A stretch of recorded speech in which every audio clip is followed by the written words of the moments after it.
ravissement mondial, celui du producteur Harvey Weinstein. Claude François qui est mort au milieu de... C'est le premier jour de l'Euro. Et maintenant, écoutez Yuri Gagarin. Il y a 79 ans, jour pour jour, le 21 juin 1943, Jean Moulin est arrêté à Caluire, près de Lyon. Bonjour Lord d'Autriche. Bonjour Dimitri, bonjour à tous. Voilà, ce jour-là, le célèbre résistant participe à une réunion pour discuter du remplacement du chef de l'armée secrète arrêté quelques jours auparavant. Oui, plusieurs responsables de la résistance se retrouvent dans la maison du docteur Dugoujon, qui a mis sa maison à disposition de la résistance depuis 1941.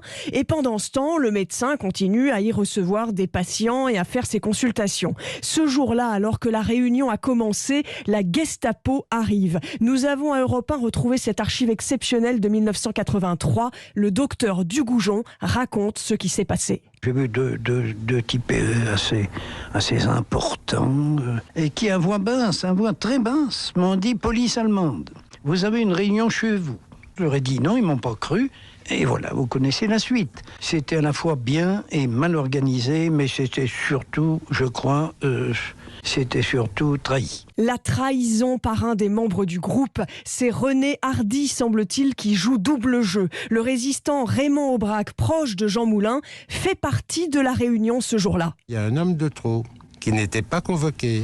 Cet homme a insisté auprès d'un de ses camarades pour venir à cette réunion. Tous nos camarades, au moment où ils ont été mis en voiture, avaient des notes, sauf René Hardy. Jean Moulin, que les résistants ne connaissent alors que sous le pseudonyme de Max, est emprisonné et torturé par Klaus Barbie, le tortionnaire de toute la résistance dans la région de Lyon. Alors au début des années 80, encore 50 ans après l'arrestation de Jean Moulin, beaucoup de ceux qui l'ont connu estiment que toute la vérité sur son arrestation n'a pas été faite.